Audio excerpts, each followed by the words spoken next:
Olá, amigos, estamos juntos mais uma vez para o nosso estudo em grupo. Estamos estudando evolução em dois mundos. Hoje nós vamos aprender sobre vampirismo espiritual, parasitismo nos reinos inferiores. Lembrando que nós vimos, amigos, todos esses temas nos livros que foram mais práticos. Nós estamos vendo agora o caráter científico da situação. Vamos lá, então.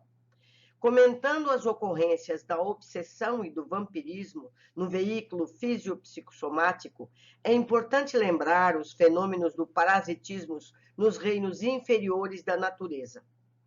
Sem nos reportarmos às simbioses fisiológicas em que micro-organismos se albergam no trato intestinal dos seus hospedadores, apropriando-se-lhe dos sucos nutritivos, mas gerando substâncias úteis à existência dos anfitriões, encontraremos a associação parasitária do domínio dos animais a mesma de uma sociedade, na qual uma das partes, quase sempre após insinuar-se com astúcia, criou para si mesma vantagens especiais, com manifesto prejuízo para a outra, que passa, em seguida, à condição de vítima.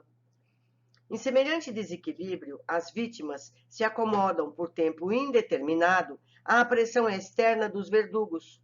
Contudo, em outras eventualidades, sofrem-lhes a intromissão direta na intimidade dos próprios tecidos, em ocupação impertinente que, às vezes, se degenera em conflito destruidor e que, na maioria dos casos, se transforma num acordo de tolerância por necessidade de adaptação, perdurando até a morte dos hospedeiros expoliados, chegando mesmo a originar os remanescentes das agregações imensamente demoradas no tempo, interferindo nos princípios da hereditariedade, como raízes do conquistador, assim entranharem nas células que lhes padecem a invasão, nos componentes protoplasmáticos, que além da geração em que o consórcio parasitário começa. Isso me faz lembrar, meus amigos, fazendo um parênteses, algumas relações conjugais são bem desse jeito.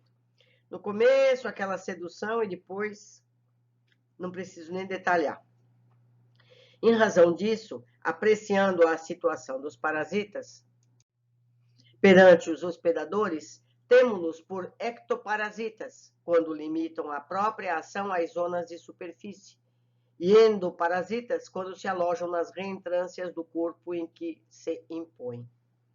Não será lícito esquecer, porém, que toda a simbiose exploradora de longo curso, principalmente a que se verifica no campo interno, resulta de adaptação progressiva entre o hospedador e o parasita, os quais, não obstante reagindo um sobre o outro lentamente, concordam na sociedade em que persistem, sem que o hospedador considere os riscos e perdas a que se expõe, comprometendo não apenas a própria vida, mas a existência da própria espécie.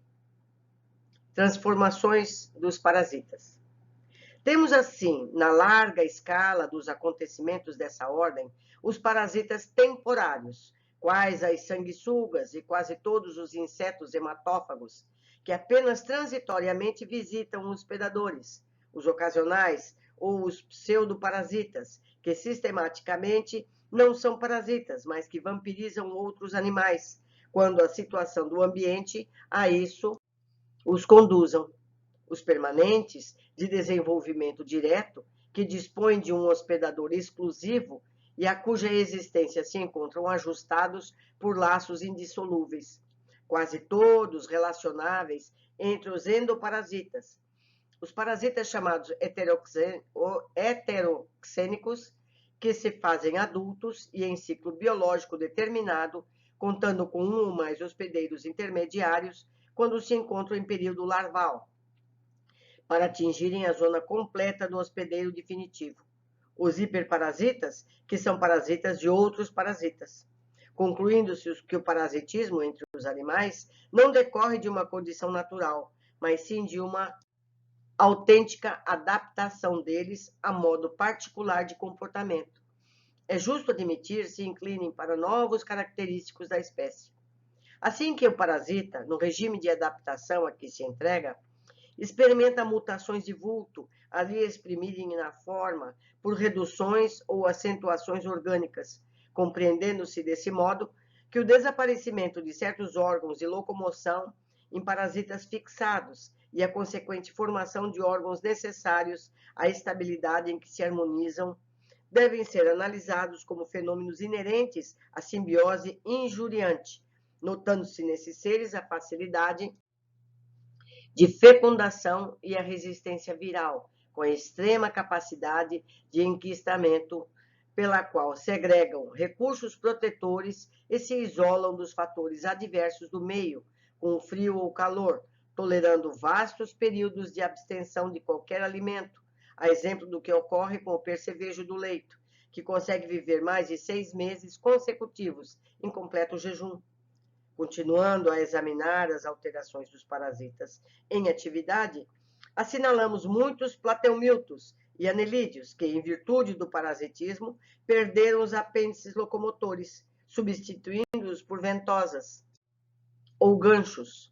Identificamos a degeneração do aparelho digestivo em vários endoparasitas do campo intestinal e, por vezes, a total extinção desse aparelho, como acontece a muitos cestoides e acantocéfalos, que, vivendo de maneira invariável na corrente abundante de sucos nutritivos, já elaborados no intestino de seus hospedadores, convertem os órgãos bucais em órgãos de fixação, prescindindo de sistema intestinal próprio, de vez que passam a realizar a nutrição respectiva por osmose, utilizando toda a superfície do corpo. De outras vezes, quando o parasita costuma ingerir grande massa de sangue, demonstra desenvolvimento anormal do intestino médio, que se transforma em bolsa volumosa, a funcionar por depósito de reserva, onde a assimilação se opera vagarosa para estes animais, como sejam as sanguessugas, os mosquitos, e sobreponham os longos jejuns eventuais. O que nós estamos percebendo nesse texto? Eles estão comparando esses parasitas com obsessores, aqueles que fazem possessão, todo o tipo de vampirismo espiritual entre seres humanos. Ele está fazendo essa relação entre os parasitas, sempre vendo que nós somos um resultado da nossa evolução. No passado, quando nós éramos os parasitas, porque nós fomos esses bichinhos um dia, a gente repete a situação. Continuando, transformações dos hospedeiros. Todavia, se os parasitas podem acusar expressivas transformações à face do novo regime de existência a que se afeiçoam, os resultados de tais associações sobre o hospedeiro são mais profundos, porque o assaltante, depois de instalado, se multiplicam ameaçadores, estabelecendo expoliações sobre a província orgânica da vítima, sugando-lhe a vitalidade, traumatizando-lhe os tecidos, provocando lesões parciais ou totais, ou estendendo ações tóxicas, como a exaltação febril, nas infecções, como em algumas vezes lhe apressam a morte. Nessa movimentação perniciosa ou letal, consegue irritar as células ou destruí-las, obstruir cavidades, seja dos intestinos ou nos vasos, embaraçar funções e obliterar glândulas importantes, quais as glândulas genitais, que podem levar até a castração, embora os recursos defensivos do hospedeiro sejam postos em evidência, criando exércitos celulares de combate às infestações, expulsando os invasores por via comum, ou neutralizando-lhes a penetração pelas membranas fibrosas que os envolvem, enquistando-os a princípio para aniquilá-los, depois em pequeninos invólucros calcificados no interior dos tecidos. E lembrando os efeitos de certos parasitas heteroxênicos que se desenvolvem no hospedeiro intermediário para alcançar a posição adulta no hospedeiro definitivo. Bastará menção especial aos tripanossomas, que em espécies várias se multiplicam nos tecidos e líquidos orgânicos, traçando aflitivos problemas de parasitologia humana, em complicadas operações de transmissão, evolução e instalação no quadro fisiológico de suas vítimas. Vale citar, dentre eles, o Trypanosoma cruzi, que se hospeda habitualmente no intestino médio de um triatoma ou de outro reduvídeo, onde apresenta formas arredondadas em divisão para adquirir notamente a forma de trypanosoma no intestino posterior do hemíptero, que, vivendo à custa do sangue obtido por picada, vem transmiti-lo pelas fezes ao organismo humano, no qual geralmente passa a residir em forma endocelular, nos músculos, no sistema nervoso, na medula dos ossos, na intimidade dos tecidos outros, aí se difundindo na medida das resistências que lhe ofereça o mundo orgânico, desempenhando o papel de carrasco microscópico a perseguir e aniquilar populações indefesas. Obsessão e vampirismo. Em processos diferentes, mas atendendo aos mesmos princípios de simbiose prejudicial, encontramos os circuitos de obsessão e de vampirismo entre encarnados e desencarnados. Então, ele está fazendo associação, certo? Circuitos de obsessão e vampirismo entre os encarnados e desencarnados, desde as eras recuadas em que o espírito humano, iluminado pela razão, foi chamado pelos princípios da lei divina a renunciar ao egoísmo e à crueldade, à ignorância e ao crime.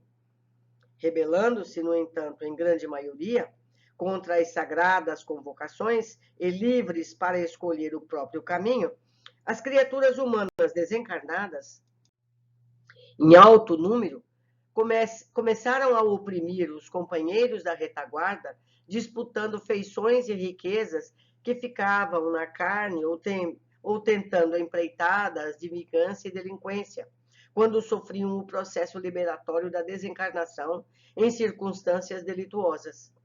As vítimas de homicídio e violência, brutalidade manifesta ou perseguição disfarçada, fora do vaso físico, entram na faixa mental dos ofensores, conhecendo-lhes a enormidade das faltas ocultas, e ao invés do perdão, com que se exonerariam da cadeia de trevas, empenham-se em viditas atrozes, retribuindo golpe a golpe, mal por mal.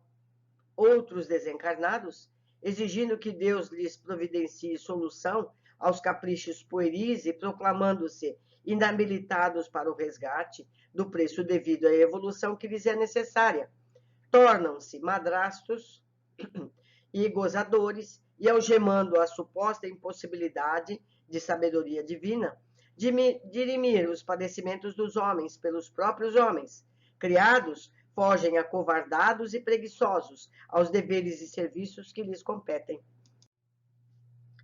Infecções fluídicas.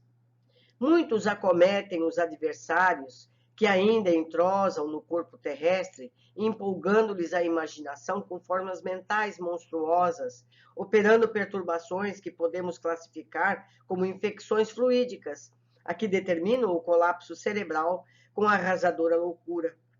E ainda muitos outros, imobilizados nas paixões egoísticas desse ou daquele teor, descansam em pesado monodeísmo ao pé dos encarnados, em cuja presença não se sentem capazes de afastar-se. Alguns, como os ectoparasitas temporários, procedem à semelhança dos mosquitos e dos ácaros, absorvendo as emanações vitais dos encarnados com que eles se harmonizam, aqui e ali, para outros muitos, quais endoparasitas, conscientes, após se inteirarem dos pontos vulneráveis de suas vítimas, segregam sobre elas determinados produtos, filiados ao quimismo do espírito, e que podemos nomear como simpatinas e aglutininas mentais, produtos esses que, subrepticiamente, lhes modificam a essência dos próprios pensamentos, a verterem contínuos os fulcros energéticos do tálamo do diencéfalo. Estamos percebendo a relação que eles estão fazendo? É a mesma coisa. Um vampirismo, uma obsessão, é idêntica a um parasitismo do corpo físico, da matéria. Estabelecida essa operação de ajuste, que os desencarnados e encarnados, comprometidos em aviltamento mútuo, realizam em franco automatismo a maneira dos animais, em absoluto primitivismo das linhas da natureza. Os verdugos comumente senhoreiam os neurônios do hipotálamo, acentuando a própria dominação sobre o feixe amielínico, que o liga ao córtex frontal, controlando as estações sensíveis do centro coronário, que aí se fixam para o governo das excitações e produzem, nas suas vítimas, quando contrariados em seus desígnios, inibições de funções viscerais diversas, mediante influência mecânica ou simpático e o parasimpático. Tais manobras, em processos intricados de vampirismo, prestigiam o regime de medo ou de guerra nervosa nas criaturas de que se vinculam, alterando-se-lhes a tela psíquica ou impondo prejuízos constantes dos tecidos somáticos. Vou fazer aqui um parênteses agora, porque esses textos são mais próximos da minha capacidade de entendimento do que os textos primeiros tão científicos. No corpo físico, o que a gente faz? A gente toma um medicamento, um vermífugo para se livrar dessa situação, não é? E antes disso, a gente lava as mãos, além de lavar a verdura, para a gente não adquirir esse parasita. E no caso do espírito, como que a gente se comporta? Como é que a gente se higieniza? Higienizando os pensamentos, os comportamentos, para não atrair para nós esse tipo de parasita. Então, a associação continua sendo a mesma. Higiene. Higiene. Como é higiene espiritual? Se a gente fizer uma higiene espiritual, é mais difícil da gente adquirir um parasita espiritual, não é mesmo? Então, um comportamento evangélico, do que eu estou falando? Amar o próximo, não é? Evitar vinganças, críticas, é nossa higiene espiritual. A associação é a mesma. Vamos continuar. Parasitas ovoides. Inúmeros infelizes, obstinados na ideia de fazerem justiça pelas próprias mãos, ou confiados a vicioso apego, quando desafivelados do carro físico, envolvem sutilmente aqueles que se lhes objeto de calculada atenção, e auto-hipnotizados por imagens de afetividade ou de força, infinitamente repetidas por eles próprios, acabam em deplorável fixação monodeística, fora das noções de espaço e tempo, acusando passo a passo enormes transformações na morfologia do veículo espiritual, porquanto de órgãos psicossomáticos retraídos, por falta de função, assemelham-se a ovoides vinculados à própria vítima, que de modo geral lhes aceitam mecanicamente a influenciação, à face dos pensamentos de remorso ou arrependimento tardio, ódio voraz ou egoísmo exigente, que alimentam no próprio cérebro através de ondas mentais incessantes. A gente atrai esse tipo de ovoide. Nessas condições, o obsessor, o parasita espiritual, pode ser comparado, de certo modo, à saculina carcine, que provinda de órgãos perfeitamente diferenciados na fase de vida livre, enraiza-se depois nos tecidos do crustáceo hospedador, perdendo as características morfológicas primitivas para converter-se em massa celular parasitária. No tocante à criatura humana, o obsessor passa a viver no clima pessoal da vítima, em perfeita simbiose mórbida, absorvendo-lhe a força psíquica, situação essa que, em muitos casos, se prolonga para além da morte física do hospedeiro, conforme a natureza e a extensão dos compromissos morais entre credor e devedor. Não é verdade? A gente não vê casos de a pessoa que morre e carrega consigo o obsessor. Não é verdade? Então, é igualzinha à biologia, é a parte espiritual. Parasitismo e reencarnação. Nas ocorrências dessa ordem, quando a decomposição da vestimenta carnal não basta para consumar o resgate preciso, vítima e verdugo se equiparam na mesma gana de sentimentos e pensamentos, caindo além túmulo em dolorosos painéis infernais, até que, A misericórdia divina, por seus agentes vigilantes, após estudo minucioso dos crimes cometidos, pesando atenuantes e agravantes, promove a reencarnação daquele espírito que, em primeiro lugar, mereça tal recurso.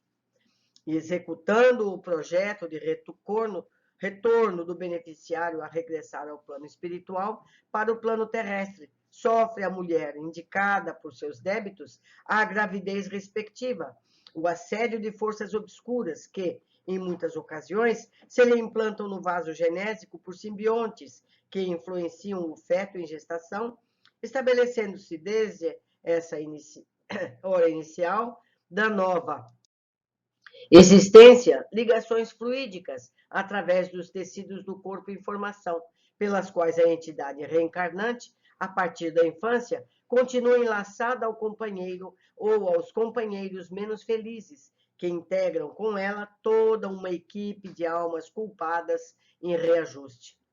Desenvolve-se-lhe então a meninice, cresce, reinstrui-se e retorna à juvenilidade das energias físicas, padecendo, porém, a influência constante dos assediantes, até que, frequentemente, por intermédio de uniões conjugais, em que a aprovação emoldura o amor, ou em circunstâncias difíceis do destino, lhes ofereça novo corpo na terra, para que, como filhos de seu sangue e de seu coração, lhes devolva em moeda de renúncia os bens que lhe deve, desde o passado próximo ou remoto.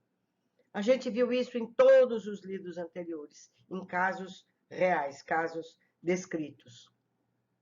Em tais fatos, vamos anotar situações quase idênticas às que são provocadas pelos parasitas heteroxênicos, porquanto, se os adversários do espírito reencarnado são em maior número, atuam muito deles à feição dos tripanossomas, tomando os filhos de suas vítimas e, a fins deles próprios, por hospedeiros intermediários, das formas pensamentos deploráveis que arremessam de si, alcançando em seguida a mente dos pais ou hospedeiros definitivos a inocular-lhes perigosos fluidos sutis com que eles infernizam as almas, muitas vezes até a ocasião da própria morte. A gente viu tudo isso. Terapêutica do parasitismo da alma. Vamos ver agora a descrição deles. Importa, no entanto, observar que todos os sofrimentos e corrigendas a que nos referimos estão conjugados para a consciência, encarnadas ou não, dentro da lei de ação e reação, que cada um confere hoje ao equilíbrio ou desequilíbrio por suas obras de ontem. Reconhecendo-lhes também que, assim como existem medidas terapêuticas contra o parasitismo do mundo orgânico, qualquer criatura encontra na aplicação viva do bem eficiente remédio contra o parasitismo da alma. Não bastará, porém, a palavra que ajude e a oração que ilumina. O hospedeiro de influências inquietantes que, por suas aflições na existência carnal, pode avaliar da qualidade e extensão das próprias dívidas, precisará do próprio exemplo no serviço do amor puro aos semelhantes, com educação e sublimação de si mesmo, porque só o exemplo é suficiente e forte para renovar e reajustar. Não adianta você tomar passe, você ser bonzinho de palavras, fazer orações lindas. Você precisa trabalhar no bem, dar exemplos práticos, para que esse hospedeiro acabe aprendendo com o convívio e se modifique. Continuando, a ação do bem genuíno, com a quebra voluntária de nossos sentimentos inferiores, produz vigorosos fatores de transformação sobre aqueles que nos observam, notadamente aqueles que se nos agregam à existência, influenciando-nos a atmosfera espiritual, de vez que as nossas demonstrações de fraternidade inspiram nos outros pensamentos edificantes e amigos, que em circuitos sucessivos ou contínuas ondulações de energia renovados, modificam os desafetos mais acirrados, qualquer disposição hostil do nosso respeito. Ninguém necessita, portanto, aguardar reencarnações futuras. entretecidas de dor e lágrimas em ligações expiatórias para diligenciar a paz com os inimigos trazidos do pretérito, porque pelo devotamento ao próximo, pela humildade realmente praticada e sentida, é possível valorizar nossa frase, santificar nossa prece, atraindo simpatias valiosas com intervenções providenciais em nosso favor. É que, em nos reparando transfigurados para melhor, os nossos adversários igualmente se desarmam para o mal, compreendendo, por fim, que só o bem será perante Deus o nosso caminho de liberdade e vida. Uberaba, 19 de março de 1958. Esse capítulo foi fantástico. Essa comparação entre a infestação de parasitas no nosso corpo físico e a infestação de parasitas no nosso corpo espiritual é muito fácil a gente perceber os mecanismos. E sabendo os mecanismos, a gente entende como se livrar deles.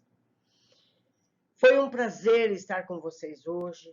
Eu estou ansiosa para que vocês me ajudem nesse estudo.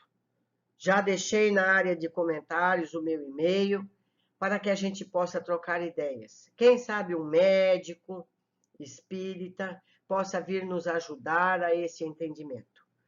Um abraço muito querido a todos e eu espero todos vocês no nosso próximo capítulo.